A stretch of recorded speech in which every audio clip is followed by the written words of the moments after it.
El espacio sagrado es un lugar verdaderamente importante, es el sitio donde damos culto a Dios.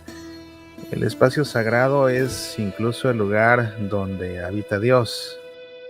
¿Qué importancia tiene que el espacio sagrado, que una iglesia, que una capilla estén bien diseñados? No es solamente cuestión de estética, que cuenta y mucho. También es cuestión de que todos los elementos que conforman ese espacio sagrado comuniquen la verdad de ese Dios que está presente y propicien que el estar dentro del espacio sagrado sea ocasión de tener un verdadero encuentro con Dios. Sobre esto vamos a reflexionar esta noche aquí en el Club de los Búhos. Me da mucho gusto que me acompañes. Bienvenido.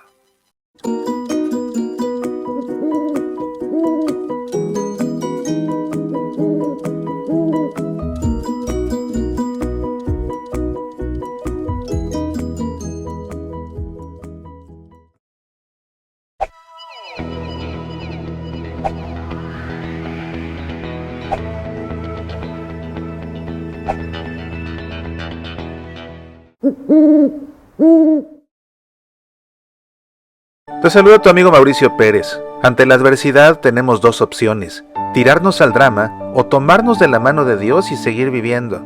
Te invito a leer mi nuevo libro, Mantén viva tu esperanza, un libro de espiritualidad en tiempos de crisis. Mantén viva tu esperanza.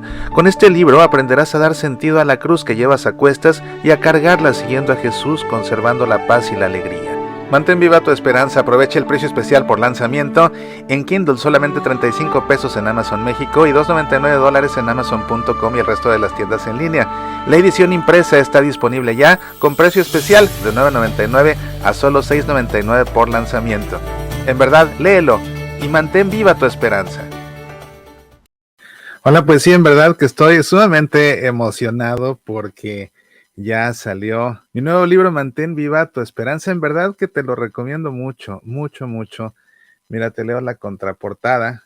Ante la adversidad tenemos dos opciones: tirarnos al drama o tomarnos de la mano de Dios y seguir viviendo.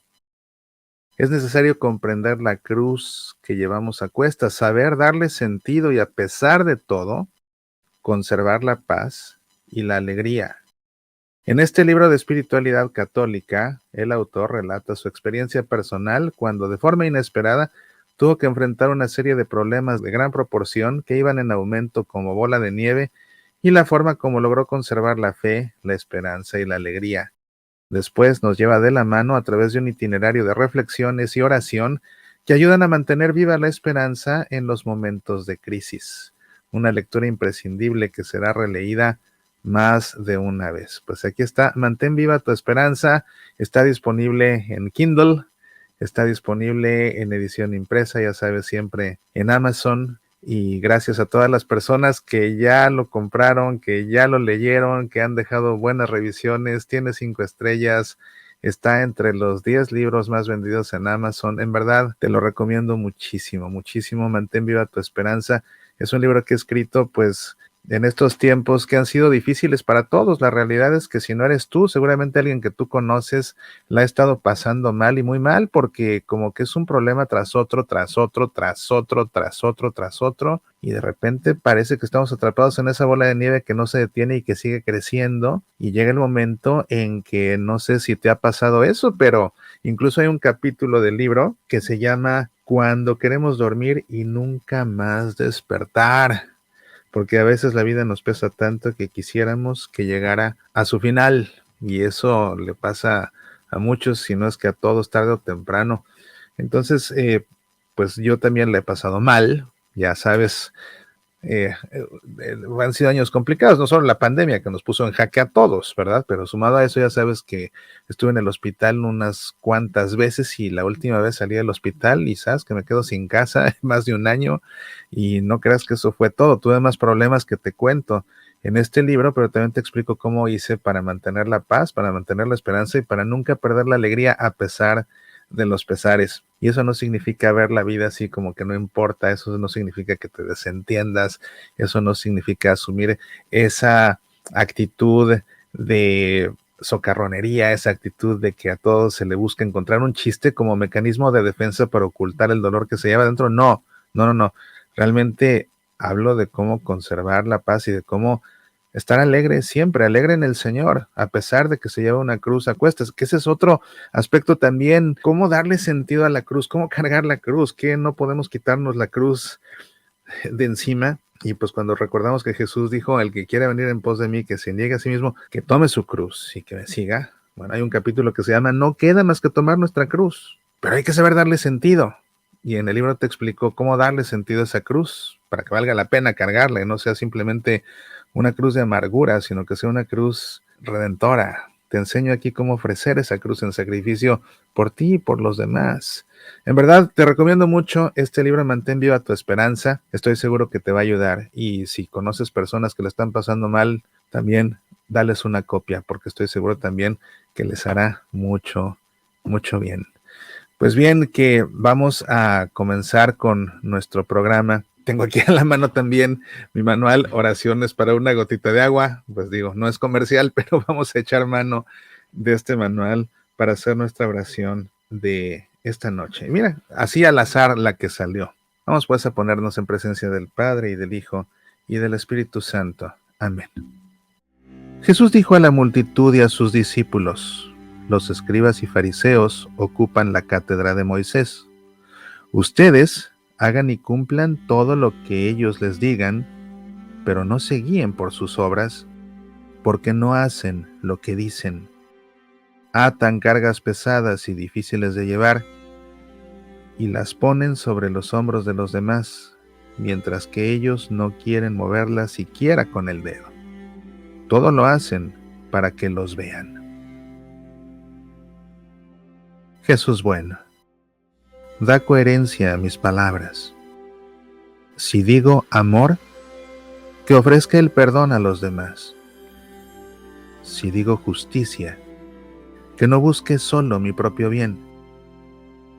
Si digo verdad, que me aleje de la mentira.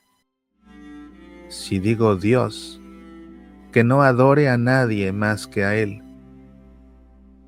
Si digo Jesús, que le siga haciendo lo que Él hizo. Si digo Espíritu, que sienta su presencia. Si digo hermano, que trate bien a los demás. Si digo creo en ti, que no dude del Señor. Si digo espero en ti, que me acuerde del Señor. Si digo somos hermanos, que no busque la venganza. Gracias Jesús por todo lo que me dices. Gracias Jesús por todo lo que haces por mí. Gracias Jesús porque me invitas a hacer lo que tú dijiste e hiciste por mí. Amén. En el nombre del Padre y del Hijo y del Espíritu Santo. Amén.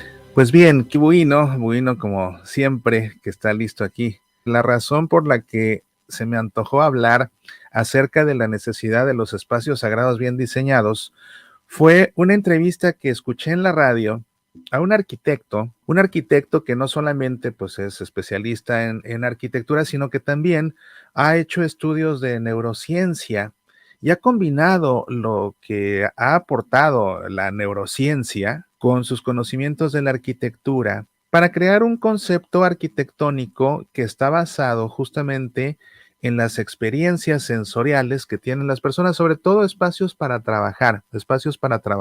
Entonces él ha desarrollado una teoría de diseño arquitectónico basado en lo que ha aportado la neurociencia acerca de las experiencias sensoriales. Y así, bueno, pues ha creado diferentes conceptos para que una empresa tenga sus oficinas con diferentes espacios, que les llame espacio de fogata, por ejemplo, que equivale, o bueno, es el concepto de un lugar en el que se reúnen las personas a tener una conversación, intercambiar puntos de vista, donde hay a la mano comida, bebida, en fin, espacios abiertos para trabajar de cierta forma, pero también lo que le llama el espacios cueva, que son espacios para el recogimiento, para la introspección, para la concentración en silencio.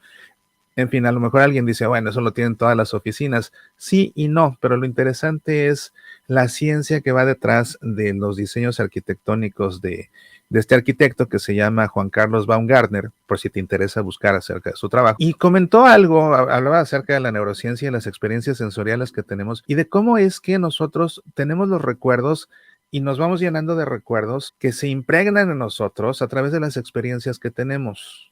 No son solamente recuerdos mentales, sino que también nuestro cuerpo recuerda y habrá que meterse a ver lo que propone la neurociencia o lo que ha descubierto la neurociencia para poder entender más a fondo esto. Pero dio un ejemplo que me dejó pensando por lo cierto que es y claramente todo lo que él explicó se puede por completo explicar también en el sentido de la arquitectura de los espacios sagrados. Y mira, piensa por ejemplo en una misa muy importante en tu vida. Piensa, por ejemplo, en la misa de tu primera comunión. Y en el momento en que te dije que pensaras en la misa de primera comunión, o piensa, por ejemplo, la misa de tu matrimonio, o piensa, por ejemplo, el bautismo de tu primer hijo, o piensa, por ejemplo, no sé, pues la misa de un funeral al que hayas asistido de una persona que quisiste mucho. Lo interesante es que al ponerte tú a pensar en esas misas y al recordarlas, pues sí, seguramente recordarás el sacerdote, recordarás quizás las palabras que pronunció en la homilía, quizás algún momento de la misa muy especial, pero lo interesante aquí es que en cada una de las misas que te mencioné, a lo primero que te llevó tu mente, antes que otra cosa, antes que pensar en la homilía, en las lecturas de ese día, en los invitados que fueron, lo primero que te llevó tu mente fue a la iglesia donde se celebró esa misa. Y fíjate que yo no te dije, recuerda la iglesia donde se celebró tu primera comunión, recuerda la iglesia donde se celebró la misa de tu matrimonio, recuerda la iglesia donde se celebró aquel funeral de la persona que tanto quisiste. No, te dije, recuerda la misa y sin embargo, lo primero en lo que pensaste fue en esa iglesia, en la iglesia, en el espacio en sí. Y a lo mejor hasta te imaginaste sentado en la banca donde estabas o sentado tal vez para la primera comunión si la hiciste tú solo en privado o en tu matrimonio, quizás, bueno, en las sillas que ponen adelante en el altar con los reclinatorios, a lo mejor fue lo primero que pensaste. Entonces, lo primero que vino a ti, más que el recuerdo cognitivo de acordarte de las lecturas, de acordarte de lo que dijo el padre, lo primero que vino a ti fue precisamente el recuerdo físico de esa experiencia que fue esa misa en un espacio sagrado determinado. El arquitecto en la entrevista de radio no tocó para nada el tema de los espacios sagrados, no, pero las explicaciones que dio me sorprendieron porque bueno, o sea, lógicamente que esto se aplica por completo, siendo cuestiones arquitectónicas y cuestiones a fin de cuentas de neurociencia, aplican por supuesto a nuestra experiencia en la Santa Misa, en una celebración litúrgica, en la celebración de un sacramento, que tienen que ver o que tienen que se llevan a cabo dentro de un espacio sagrado. El espacio sagrado, cuando uno estudia liturgia, es un aspecto esencial, esencial. De hecho, no se puede decir que alguien sabe de liturgia si no sabe del espacio sagrado, si no lo comprende. Y te decía yo que la importancia del espacio sagrado tiene que ver, por supuesto, con su diseño. Y te decía yo que la parte estética, o que no se refiere esto únicamente a la parte estética, sino que es esencial, sino que el diseño del espacio sagrado tiene que ser un diseño que precisamente propicie que el estar dentro de ese espacio sagrado y además en una celebración litúrgica dentro de ese espacio sagrado, todo eso ayude a que sea esa celebración, la participación en esa celebración, una verdadera experiencia de Dios. De hecho, el puro hecho de ingresar a un espacio sagrado tiene que ser ya de suyo una experiencia de Dios. Una experiencia de Dios. El espacio sagrado, como estudioso de la liturgia, por supuesto que es un tema que me resulta de particular interés y que además me resulta apasionante y que tuve la bendición el año pasado y de estudiar un diplomado que ofreció el Pontificio Instituto Litúrgico en el Pontificio Ateneo San Anselmo en Roma, que como te he dicho en otras ocasiones es la máxima casa de estudios o de formación litúrgica en la Iglesia Católica. Y ese diplomado que tomé era justamente sobre el espacio sagrado, pero el espacio sagrado, el enfoque era el espacio sagrado como lenguaje catequético. Y era muy interesante porque era un curso que estaba dirigido a arquitectos que se dedican a la arquitectura sagrada o que parte de su práctica tiene que ver con el diseño o con la arquitectura sagrada, y artistas de iglesias.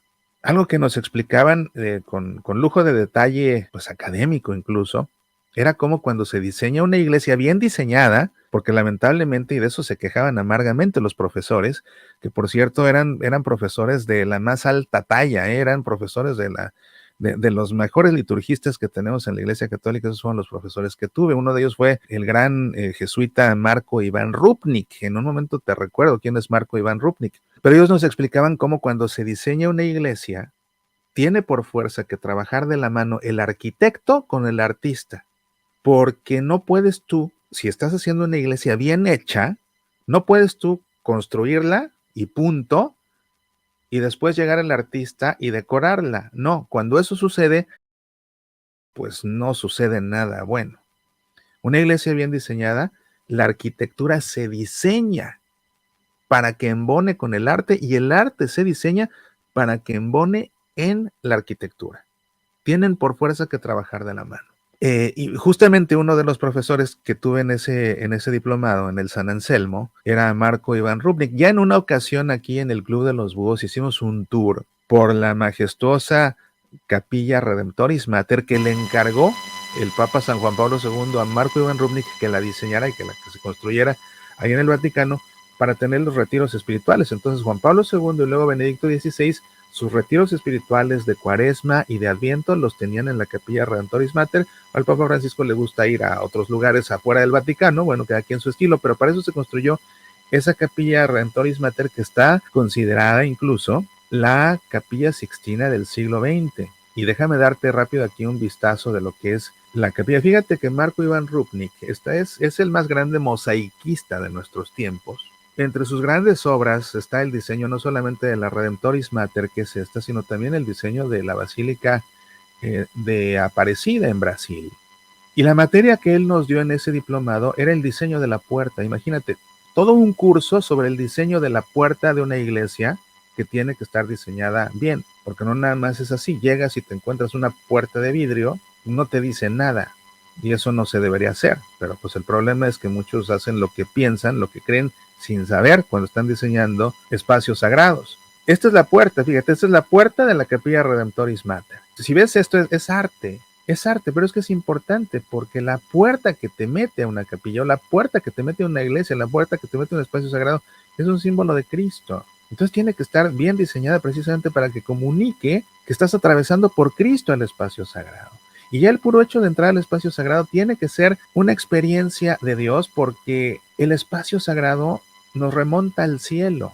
Es un espacio sagrado, distinto de lo mundano que está allá afuera. Entonces el hecho de estar ahí, el hecho de ver las dimensiones, el hecho de ver el arte, el hecho de percibir el aroma que queda impregnado en las paredes y en las maderas de las bancas, ese aroma a incienso, ya simplemente estar ahí te hace sentir, ¿ves? Es una experiencia que no estás ya en el ámbito mundano de allá afuera, sino que estás en un terreno sagrado, lo que implica conducirse con la reverencia adecuada, no caminando a prisa, pisando fuerte, hablando en voz alta, riéndose incluso, no. Esto son unas imágenes de esta Capilla Redemptoris Mater. Todos son mosaicos que hablan de diferentes pasajes de la escritura. Ya te digo, busca en los programas del Club de los Búhos, porque una vez hicimos un tour virtual aquí, le dimos toda la vuelta a la Capilla Redemptoris Mater. Pero mira todo, el piso, las bancas,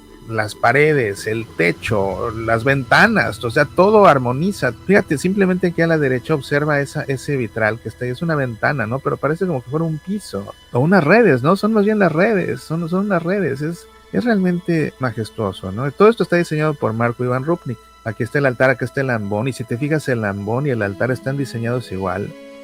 Ve la sede del sacerdote. ¿En cuántas iglesias no te encuentras una vil silla? Una vil silla, y no, tiene que ser una sede, tiene que ser una silla prominente. Incluso ve, está aquí hasta bloqueada, porque es para el sacerdote que preside. Aquí le pusieron este cordón como para que nadie se le siente. Una vez yo aquí entré a la catedral a rezar y casi me da el ataque. Había unos turistas y estaban tomando turnos sentándose en la cátedra del obispo. Casi lo saco a patadas, es la verdad. Cuando me enrollé las mangas y fui muy seriamente a decirles, voy a explicarles que no se sentaran ahí. Me imaginé que no eran católicos, pero fui a explicarles. Y cuando llegué ya habían tomado la foto al último, así que no tuve necesidad de decirles nada, pero ya todo el mundo había tomado una foto sentado en la cátedra del obispo. Bueno, pero aquí puedes ver la sede del sacerdote, y si te fijas, esta sede, el arte de la sede corresponde al arte del ambón y corresponde al arte del altar. Que el arte del ambón y el arte del altar tienen que ser consistentes, tienen que estar diseñados igual, en armonía. ¿Por qué? Porque uno es la mesa del pan, el altar, el otro, el ambón, es la mesa de la palabra. No solo de pan vive el hombre, sino también de toda palabra que viene de la boca de Dios. Entonces, este ambón, de donde nos alimentamos de la palabra de Dios, para que quede claro que la liturgia de la palabra es parte de la misa, al igual que la liturgia de la Eucaristía, tiene el ambón que estar diseñado con el mismo arte, con el mismo estilo que el altar. Y pues mira que aquí incluso Rupnik diseñó la sede también con el mismo estilo. Es una tradición antigua, no es, las normas no lo marcan así, es simplemente una tradición. El ambón se coloca del lado, viendo de las bancas, viendo de la nave hacia el altar. El ambón va del lado izquierdo, tradición, se puede colocar perfectamente del lado opuesto sin mayor problema. Pero pues es una tradición, y por eso encontrarás que la mayoría de los ambones están colocados de este lado. Para armonizar, pues la sede va del otro, para que no quede todo cargado del mismo lado, y también para que no se obstruya la vista del sacerdote, ¿verdad? Porque si no lo taparía el ambón. Entonces, pues se suelen colocar en los lados opuestos. Que bueno, esto te lo muestro simplemente para recordarte quiénes ven los mosaicos. Te digo, Rupnik es el mosaiquista más importante de nuestros tiempos, y la verdad es que tomar esa clase con él fue un verdadero deleite. Él, te digo, nos habló del diseño de la puerta, únicamente del diseño de la puerta, nada más. Que ese además es exquisito, y es que yo creo que el mismo Rupnik pensó, esta es la capilla, esta capilla es para el Papa va a celebrar misa aquí, se va a sentar el Papa ahí. Mira, aquí vemos aquí a la derecha esta referencia al Evangelio según San Marcos, ¿no? Con el león. Podríamos aquí pasar otra vez, pero ya hicimos un programa sobre esta capilla, así que voy a salirme de esto. Busca el programa. El que busca encuentra, aquí está en la colección de los programas del Club de los Búhos. Pero qué fascinante es realmente entrar al espacio sagrado, qué fascinante es hacer de él esa experiencia de Dios, Cuando no está bien diseñada la iglesia, se pierde esa sensación. Y entendiendo estos conceptos de la neurociencia, me doy cuenta realmente de lo importante de la experiencia, pues a fin de cuentas, una experiencia de Dios. Pero esa experiencia es que a fin de cuentas ocupamos un espacio, somos seres tridimensionales, no somos espíritu. Tenemos un cuerpo con un alma espiritual, pero ocupamos un lugar en el espacio y tenemos sentidos. Entonces, a través de esos sentidos vivimos esas experiencias que recordamos. Y a fin de cuentas, ¿qué otra cosa si no son los sacramentos? Signos sensibles de Dios invisible. Al Dios que no lo vemos, lo sentimos con nuestro cuerpo, con nuestros sentidos en los sacramentos, en esos signos sensibles, con el gusto, la Eucaristía, con el tacto, el agua del bautismo, con el oído, las palabras del perdón de la reconciliación, con el olfato, el aroma del Santo Crisma cuando somos ungidos en la confirmación. A todos nuestros sentidos, salvo la vista, que tenemos fe para saber que ahí está Dios, pero con los otros 4 sentidos sentimos, percibimos, palpamos a Dios que está presente en los sacramentos. Sacramentos que se nos dan ¿dónde? Dentro de un espacio sagrado. Es más, voy a compartir contigo un breve tour por un espacio sagrado que en verdad te va a gustar, y si no lo has visto, a lo mejor ya lo viste, pero si ya lo viste, pones atención, y si no lo has visto, velo por primera vez y vas a aprender y te vas a quedar con el ojo cuadrado de diferentes cosas que te voy a explicar, pero te las voy a explicar en un momento. Vamos a hacer una breve pausa y regresamos.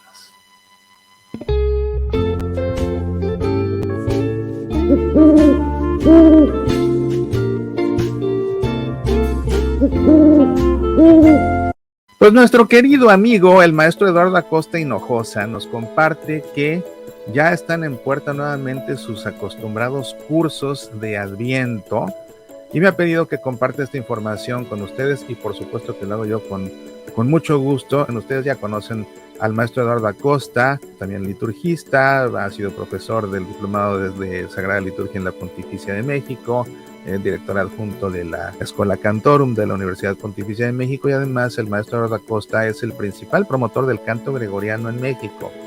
Y nos comparte nuevamente estos cursos que suele impartir todos los advientos. El primero, la espiritualidad del Adviento, el 22-29 de noviembre y el 6 y 13 de diciembre. Son clases semanales que nos van precisamente preparando para cada uno de los domingos de Adviento. Es un curso de espiritualidad, es un curso de reflexión, pero todo a partir de los textos y de las melodías gregorianas que son propias de este tiempo de Adviento. Si bien no es un curso de música, sí es un curso a partir de lo que dicen esos cantos y esa música gregoriana. Es un curso realmente fascinante y que te sirve como ejercicio espiritual, como ejercicio de fe y de mucho aprendizaje a lo largo de las 4 semanas de Adviento. Las ferias mayores de Adviento. Acuérdate que los días litúrgicos, si no son domingos, se llaman ferias. Entonces, de lunes a sábado se llaman ferias.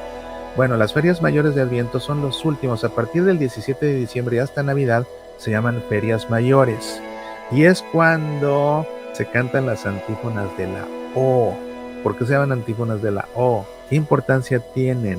¿Y de qué manera nos ayudan a preparar directamente para la Navidad? Porque es a partir del 17 de diciembre que el Adviento nos prepara para la Navidad. Acuérdate que las 3 primeras semanas de Adviento no nos preparan para la Navidad, nos preparan para la parucía, para el encuentro con Jesús definitivo en su segunda venida. Es ya el final, la última semana, la que nos prepara ahora sí para Navidad. Bueno, pues este curso es específicamente sobre las ferias mayores de Adviento y es una sola fecha el 17 de diciembre, es más bien una conferencia en línea, el 17 de diciembre de 7 a 9 de la noche, tiempo de México. Y el último es el del canto de la calenda. Acuérdate que la calenda es algo así como el pregón pascual, pero se suele cantar en la misa de Navidad. De hecho, se canta en Nochebuena. Este es un curso gratuito y lo ofrece todos los años, en especial para quienes se les ha encomendado hacer el canto de la calenda, que sí es más complicado que cantar el pregón pascual, que de por sí tiene su chiste, pero el canto de la calenda es más complejo, pero también es bellísimo. Entonces, en este curso enteramente gratis, a quienes tienen que cantar la calenda les enseña cómo hacerlo y hacerlo bien, pero también para los que no lo vamos a cantar es un curso fascinante en el que aprendemos mucho acerca de la Navidad a partir de la teología del canto de la calenda. Entonces, este es el 20 de diciembre. Para tener informes y para inscribirte a cualquiera de estos 3 cursos, por favor visita el sitio musicamsacram.com. musicamsacram.com. Si no has tenido el gusto de conocer al maestro Eduardo Acosta, busca nuestro canal en YouTube por nuestros programas que se llaman TET a TET. Hemos grabado juntos varios programas sobre liturgia, todos ellos, y ahí te darás cuenta del calibre y de lo buen profesor que es, y muchos de ustedes ya lo conocen. Entonces aquí está la información. Si ya tomaron nota, bueno, si no, vayan a musicamsacram.com, ahí buscan más detalles, ahí se inscriben. Nos dará mucho gusto que tomen parte de estos cursos por el bien de su fe.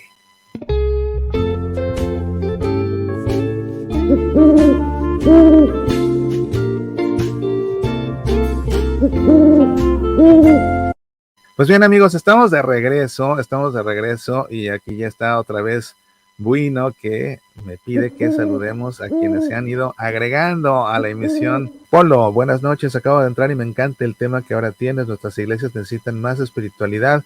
Hoy se termina una iglesia en medias y así se queda por décadas. Sí, acá en Estados Unidos pasa mucho en las iglesias, en las parroquias que han tenido escuelas. Algo muy común es que tiene la escuela su gimnasio y entonces luego el gimnasio lo convierten en la parroquia y se construyen otro gimnasio más moderno, y lo que era un gimnasio de baloncesto de una primaria, que ni siquiera crees que es así el Boston Garden, o sea, entonces lo adaptan como iglesia, y pues lógicamente que no es un espacio diseñado ni construido para ser una iglesia, se hace de él un espacio sagrado, por supuesto, sin la participación alguna de un artista de por medio, y la verdad es que, bueno, hay veces que son bodegas donde se celebra, o sea, por supuesto están ya consagradas por el obispo, son un espacio sagrado, pero les falta les falta ese sabor que nos hace sentir que estamos desde que entramos, desde que cruzamos la puerta.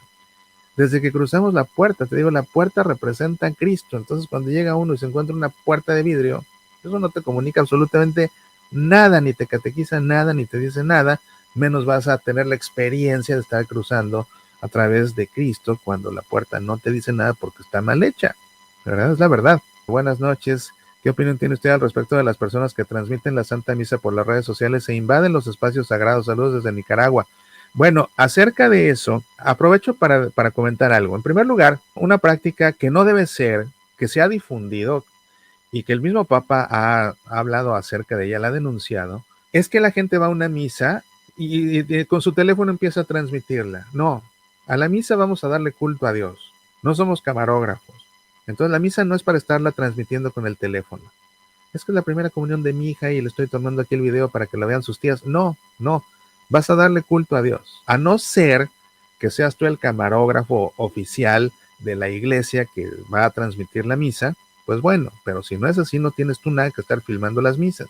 La realidad es que a estas alturas ya deberían comenzar a desaparecer las transmisiones. Ojalá que en todas las diócesis los obispos dieran la orden de suspender ya las transmisiones de las misas virtuales, porque lo que está pasando ahora es que ya muchos se acostumbraron a ver la misa virtual y por no entender, pasan dos cosas, por no entender lo que es la misa y por no tener fe en que Cristo está realmente presente en la Eucaristía, se conforman y piensan que es exactamente lo mismo verla por internet que estar en la iglesia, cosa que no es cierto. Cuando entiendes la importancia del espacio sagrado, te das cuenta, en tu casa falta esa puerta que cruzas que es Cristo, falta ese aroma de incienso, faltan esas velas encendidas, falta voltear al techo y encontrarte ahí con un domo, encontrarte con una imagen de los profetas, falta todo eso, falta el altar, por más que lo veas ahí en la pantalla de... Bueno, hay gente que como sea, cuando la pandemia que veíamos las misas virtuales, que no eran un sustituto, no sustituían la misa, era un auxilio para de menos acercarnos a Jesús. Teníamos dispensa no para ver la misa por internet, teníamos dispensa de no ir a misa por la pandemia. Y bueno, pues con el recurso de la internet hacíamos el esfuerzo de las misas virtuales para acercarnos, pero la verdad es que lo que nos acercamos es muy remoto de lo que se vive dentro de la misa. Entonces, ya habiendo pasado lo más fuerte de la pandemia, ya todo el mundo regresando a la vida ordinaria, la realidad es que las misas virtuales se deberían ya acabar.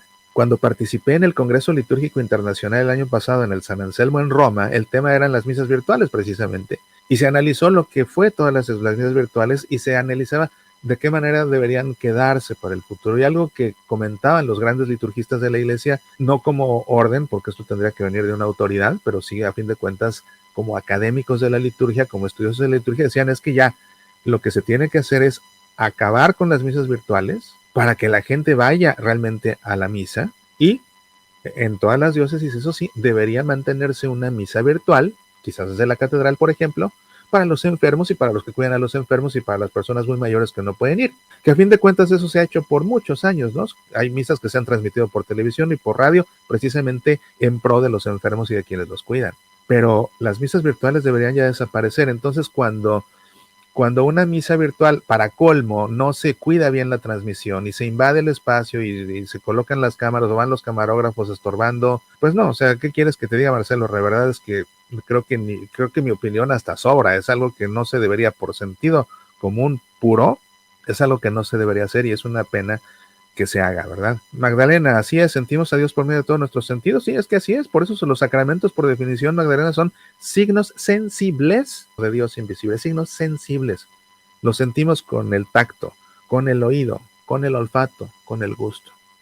Solo la vista no, porque tenemos fe y Dios ha querido preservar ese misterio y que con la fe tengamos la certeza, como aquellos discípulos de Maús, que cuando Jesús parte el pan, se dan cuenta que Jesús está en la Eucaristía y por eso se desvanece. No se va, simplemente se desvanece, está ahí presente en la Eucaristía. Ellos se dan cuenta, ya no tienen que verlo porque ya son capaces de percibir su presencia en la Eucaristía. Pero sí es con los sentidos de nuestro cuerpo que Dios quiere que lo sintamos en verdad.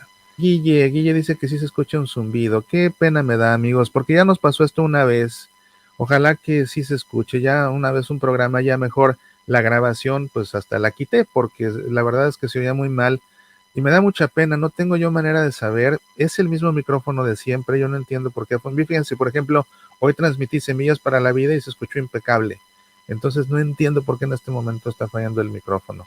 Y si suspendo la transmisión para volver a entrar, pues no, acabo por terminarla. Entonces, Mauricio, ahora que mencionas el incienso, ¿se puede usar incienso en casa a la hora de hacer oración? Sí, sí se puede.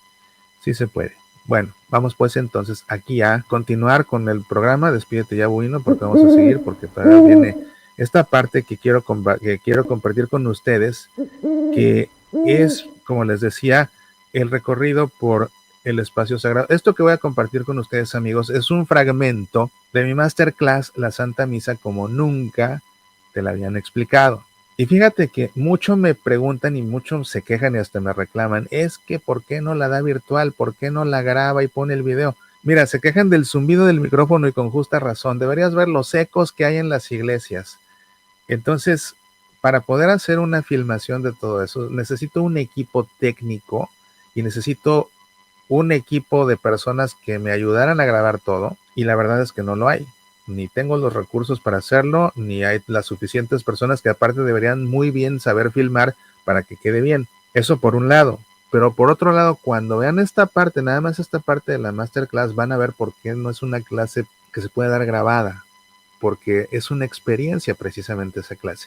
Pretende serlo. Y esto que les voy a compartir es nada más un fragmento, pero es un fragmento en el que hablo justamente sobre el espacio sagrado para que tengan más idea de lo que explico y de la importancia de un espacio sagrado bien diseñado.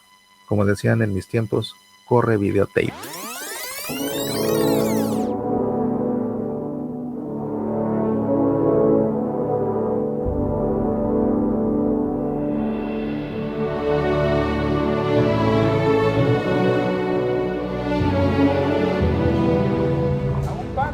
Un patio, en una iglesia que hay un patio que se llama como atrio. Después llego a la puerta de la casa, pero hay una cosa importante. Llego a la puerta de la iglesia. La puerta de la iglesia es un símbolo de Cristo Jesús. ¿Por qué? Porque Jesús en una parábola dijo, ustedes son las ovejas y yo soy la puerta. Entonces, cuando cruzo la puerta de la iglesia estoy atravesando por Cristo. El patio representa lo mundano, lo terreno. Aquí afuera, profano. Aquí adentro, sagrado. Aquí afuera, mundano. Aquí adentro, celestial. ¿Y por dónde entro? Por la puerta que es ¿quién? Cristo. Si soy consciente cuando entro a la iglesia y cruzo la puerta que estoy cruzando a través de Cristo, ya entrar a la iglesia es un acto de culto. Es participar activamente, darme cuenta de lo que estoy haciendo. Ya estoy entrando, ya me estoy congregando. Voy a una casa y entro, y lo primero que, después de cruzar la puerta, entro ¿a dónde? A un vestíbulo, donde dejo mi sombrero, donde dejo mi abrigo. Un vestíbulo que hay en una iglesia. Este recinto, este no se llama vestíbulo, se llama nártex. Cuando voy de visita, después de que pasé por el vestíbulo, entro, ahora sí, a lo que es la casa.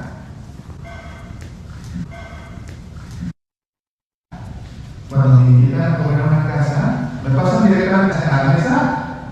No, me sientan primero ¿dónde? En la sala. Me sientan, ¿para qué? ¿Qué hacemos antes de comer?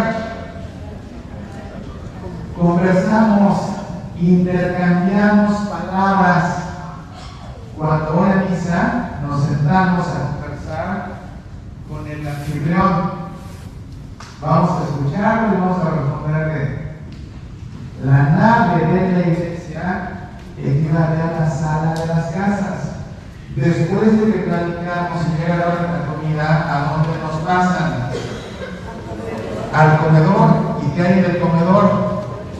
Una mesa. Una mesa donde se sirve ¿qué? Los alimentos.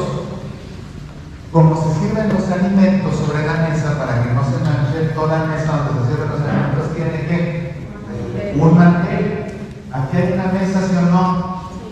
¿Y hay un mantel, sí o no? ¿Por qué hay un mantel? Porque es un banquete. Y para comer nos van a servir alimentos que van a traer ¿de dónde? De un cuarto que está más alto, al que llaman a todo el mundo, que es que la cocina, y de la cocina se sacan los alimentos que se sirven en la mesa. En la iglesia, ¿qué lugar es la cocina?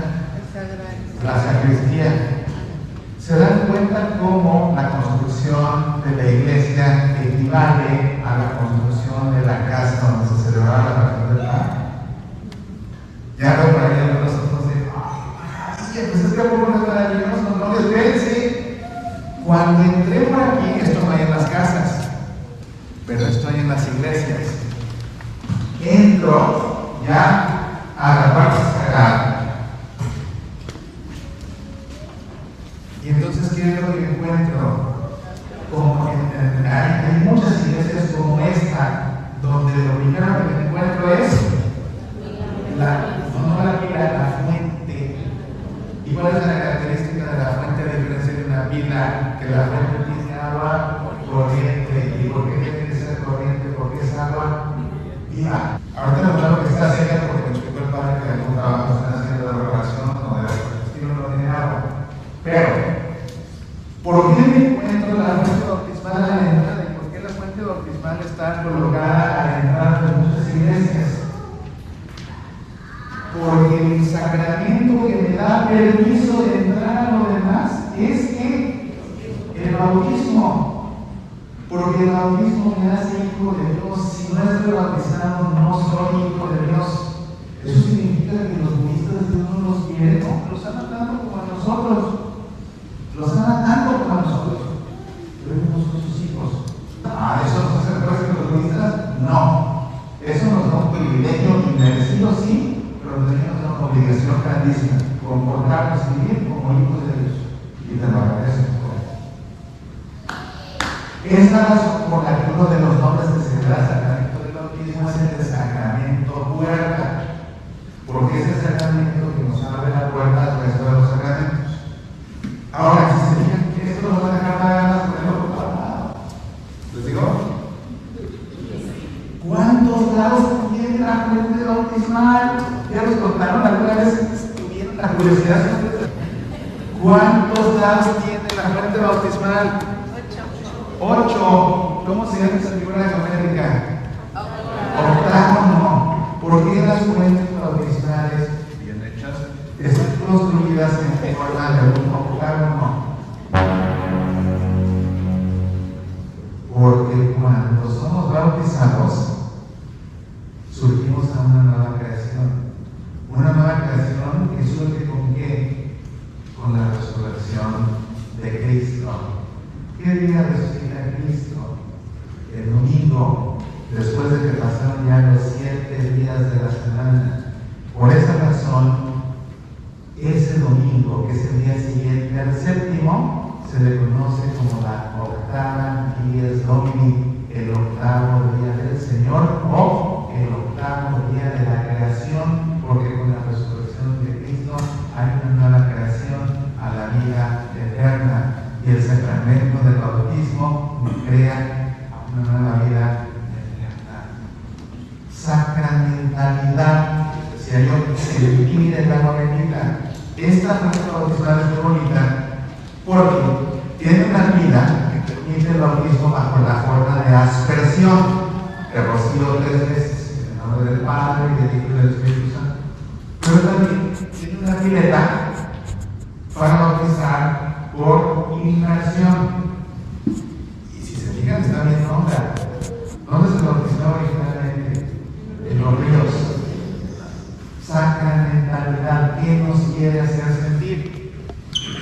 Bautizar, en griego baptisi significa sepultar. Voy a sepultar tu vida vieja para que salga una nueva creación, una vida nueva en Dios. Entonces, No, bajo tierra, pero lo puedo sepultar debajo del agua. Sacramentalidad, sentir. A la hora que me sumergen, ¿qué pasa cuando quedo debajo del agua? No puedo respirar. Y cuando vuelvo a subir a la superficie, ¿qué es lo que hago? Y siento que me lleno de la vida nueva. Gracias a la resurrección de Cristo, el octavo día de la creación. Y por eso es que las fuentes bautismales están hechas en la forma de un octágono.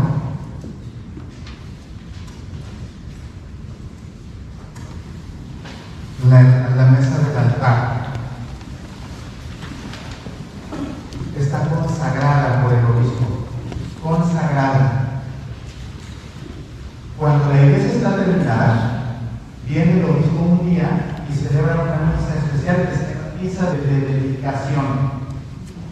Se dedica a la iglesia y lo que hace el obispo en la misa de dedicación es que se para detrás del altar y le vacía un frasco de crisma y con las manos lo cubre todo para que quede consagrado. Y después coge el crisma el obispo y va por las paredes y 7 veces con el crisma para que quede consagrado toda la iglesia. Es un recinto sagrado porque es la casa de Dios. Por eso los sacramentos se celebran aquí. Es una casa. ¿Dónde se celebra la oración del pan? En una casa. Esto es una casa de Dios. Por eso los sacramentos se celebran aquí, porque está consagrado. Oye, ¿y los que se casan en la playa? Pues es que eso no se hace, porque este es el lugar que está prohibido. No te puedes casar en la playa. Este es el lugar consagrado por el obispo para ser la casa de Dios.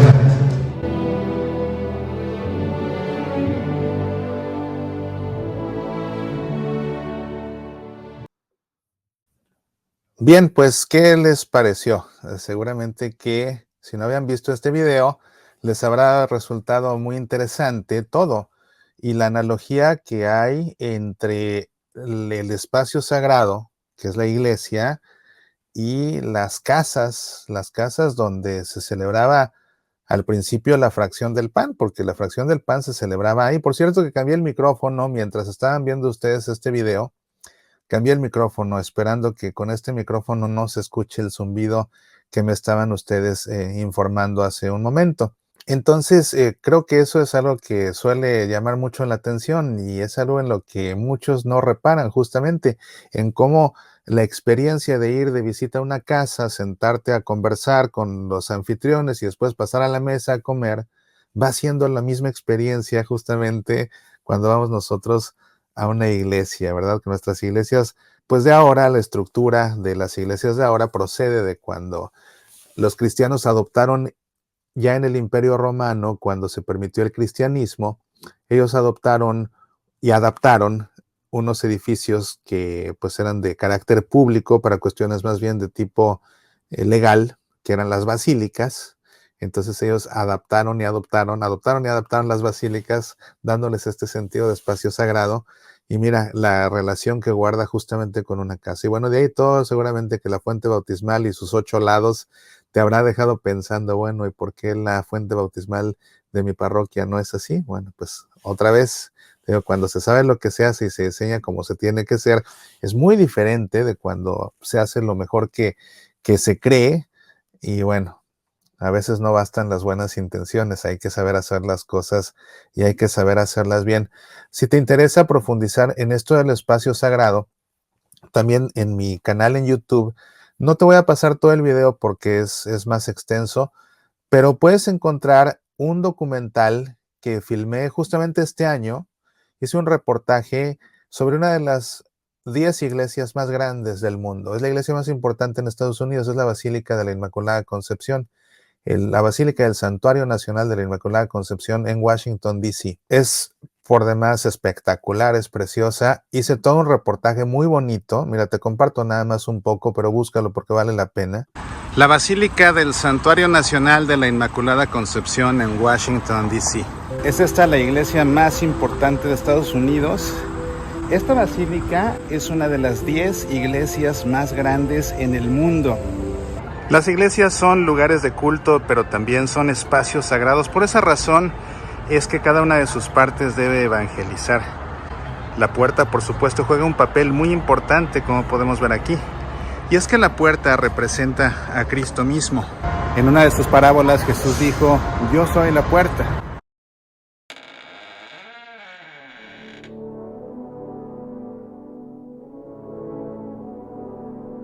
De inmediato percibe uno el fuerte aroma a incienso. Es simplemente majestuosa y en verdad inmensa.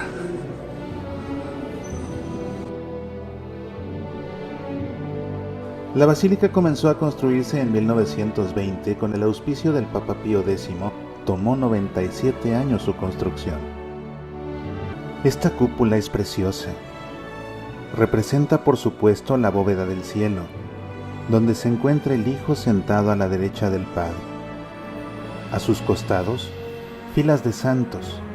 En esta bóveda celestial se encuentra pues la iglesia triunfante, y ahí está con ella la Santísima Virgen María. Es muy importante notar cómo en la basílica, al igual que en todas las iglesias, la cúpula que representa la bóveda del cielo está sostenida por 4 columnas que representan los 4 evangelios. Es la razón por la que encontramos los símbolos de cada uno de ellos: Mateo, Marcos, Lucas y Juan. De esta forma, la palabra de Dios sostiene la bóveda del cielo. Podemos notar la considerable altura del ambón. Desde las alturas se proclama la palabra de Dios. Primordialmente, el ambón representa el sepulcro vacío que dejó Jesús detrás al resucitar. Desde ahí se proclama la buena nueva de su resurrección.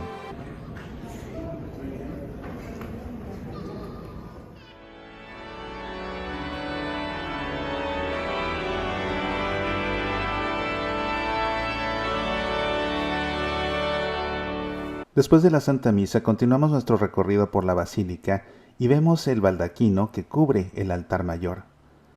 Esta es la parte trasera del altar mayor. En el ábside central vemos majestuoso a Cristo resucitado, con tintes apocalípticos. Y no es para menos. Aquí vemos en la bóveda central al Cordero degollado, que es Cristo Jesús, y que está rodeado por el león alado, el hombre alado, el toro alado y el águila, y que nosotros relacionamos con los 4 evangelistas. Este mosaico de Cristo es uno de los mosaicos de Cristo más grandes que existen en la iglesia. Mide más de 20 metros. Y los colores, los tonos de colores que maneja son entre 3000 y 4000. Simplemente los diferentes tonos de dorado se cuentan entre 300 y 400. Lo podemos ver con la ropa empapada en sangre, y su nombre es la palabra de Dios. Como ya he mencionado, son 82 las capillas marianas con las que cuenta esta basílica. En el transepto derecho encontramos esta, dedicada a Nuestra Señora del Perpetuo Socorro. Apenas entrando a la basílica, al costado izquierdo, encontramos esta bonita capilla dedicada a la Medalla Milagrosa. Sin duda que una de las capillas más hermosas es la dedicada a Nuestra Señora de Pompeya, ubicada en el nártex en la iglesia superior. Y por supuesto, no podía faltar una capilla dedicada a Nuestra Señora de Guadalupe. Descendamos ahora a conocer la cripta.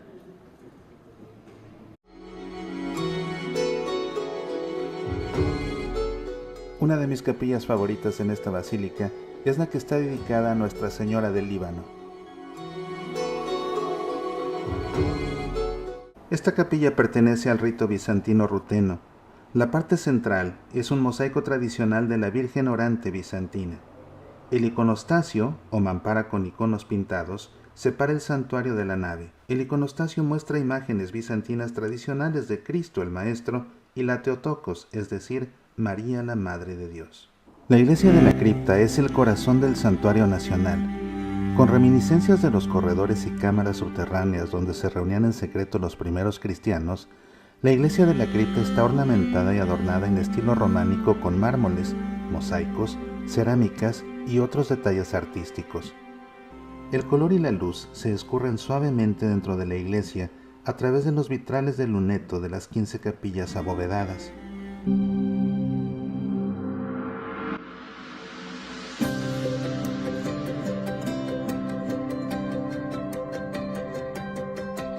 Mira qué bonita capilla que emula la Gruta de Lourdes.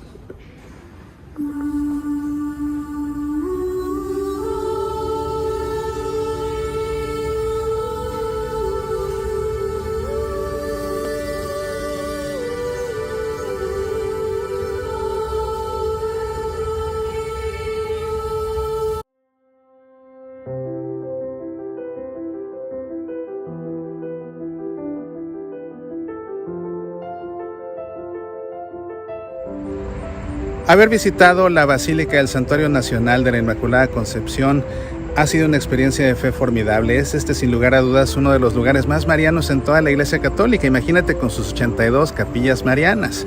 Pues bien, eso es solamente algunos momentitos de todo ese reportaje. Dura unos 22 minutos, algo así. En verdad te invito a que lo veas porque es espectacular esa basílica y vas a aprender más también acerca del espacio sagrado si haces ese tour a través de ese reportaje. En ese video busca por la Basílica de la Inmaculada Concepción en mi canal en YouTube y ahí lo puedes disfrutar, porque bien vale la pena. Y si un día vas a Washington, D.C., por favor, incluye en tu itinerario una peregrinación a esta basílica. Nosotros nos pasamos ahí todo el día. Llegamos desde bien temprano y nos fuimos hasta bien tarde.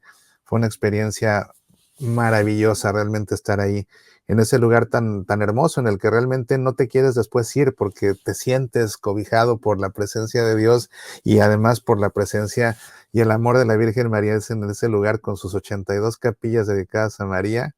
Es realmente un lugar muy bonito. Y puedes ver ahí también pues la importancia del espacio sagrado, ¿no? Que sabes que cuando estaba viendo la basílica, que es inmensa, estaba pensando en otro de los principios arquitectónicos de una iglesia bien construida. Una iglesia bien construida, cuando te acercas a ella, tiene que jalar tu mirada hacia el cielo. Cuando el frontis, la fachada de una iglesia está bien hecha, tiene que jalar tu mirada hacia arriba. Precisamente tiene que jalar tu mirada hacia el cielo. Cuando no está bien hecha, te quedas viendo a la puerta o te quedas viendo, pero no te jala la mirada hacia arriba. Tantos factores que tienen que ver. Cuando se coloca un óculo, el óculo es espacio por donde entra la luz del sol. Cuando el óculo está bien diseñado, sabes que la luz del sol en la misa principal le tiene que pegar al ambón precisamente, porque esa luz, pues que es nos recuerda la luz del sol que nace de lo alto, que es Cristo Jesús, y entonces entra por el óculo la luz y le pega al ambón cuando se está proclamando la palabra de Dios en la misa más importante del domingo. Pues es una experiencia también ver todo el haz de luz, cómo desciende y cae justamente sobre el ambón. Todo va siendo precisamente una experiencia sensorial. Y es así que estos principios de la neurociencia y la arquitectura de los que habla este arquitecto Baumgartner, bien que tienen sentido también en el espacio sagrado, y por eso es que me llamó la atención lo que él estuvo explicando en esa entrevista de radio, y pues yo empecé a extrapolar todo lo que él explicaba de los diseños de las oficinas, justamente a los diseños del arte del espacio sagrado, que como te digo, es tanto el diseño arquitectónico como el diseño artístico que van de la mano, no se pueden disociar. Cuando se hace una cosa primero y la otra después o de forma independiente, no se logra realmente provocar un espacio sagrado que tiene todas esas características que favorecen que sea el puro hecho de entrar ahí una experiencia de Dios. Pues bien, amigos, que ya tenemos aquí 1 hora con 10 minutos del programa, ya es tarde, así que les agradezco mucho. Qué bueno que me dicen que con este micrófono sí se escuchó bien. Vaya, pues quién sabe qué fue lo que pasó. Me hacen aquí una pregunta que, discúlpame, Aida, pero de plano no entendí. Cuando me preguntas si se puede categorizar en el sagrario, la verdad, discúlpame, pero no comprendo a qué te refieres. Bien, amigos, pues Gracias por su compañía en esta ocasión, en esta emisión más del Club de los Búhos. Nos vemos este fin de semana, con el favor de Dios, en Pasión por el Evangelio. Y nos vemos también todos los días en Semillas para la Vida, ya saben, en YouTube, en Facebook Watch, en su estación de Radio Católica o también en podcast. Me dará mucho gusto que nos sigamos viendo y que sigamos conversando a través de todos estos programas. Pues muchísimas gracias nuevamente a todos. Que Dios los llene de bendiciones. Hasta la próxima. Apasionate por nuestra fe.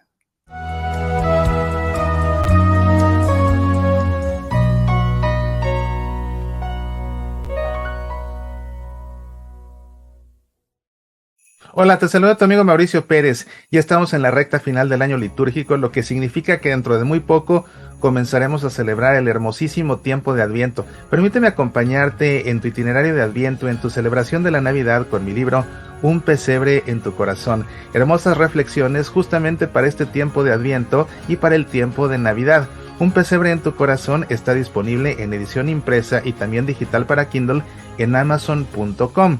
También está disponible en audiolibro en el sitio semillasparalavida.org/pesebre. Pero además, si vives en Estados Unidos, pon atención porque esto te puede interesar. ¿Te gustaría recibir una copia autografiada o enviarle a alguien en Estados Unidos una copia dedicada para Navidad, autografiada por su autor? Entonces puedes pedir estas copias también en el sitio semillasparalavida.org/pesebre. En verdad que es una gran oportunidad de dar un obsequio de Navidad a las maestras de la escuela católica de tus hijos, a tu párroco, o a las catequistas de tus hijos, o a tus compañeras catequistas, o a toda tu familia y amigos, tu círculo de oración. Un libro fabuloso, semillasparalavida.org/pesebre. Ahí descargas el audiolibro, ahí puedes pedir una copia autografiada, insisto, solo en Estados Unidos, y para el resto del mundo pueden pedir sus copias en Amazon.com. Un pesebre en tu corazón. Una lectura imprescindible para este tiempo que está por comenzar. Medita, aprende, apasionate por nuestra fe.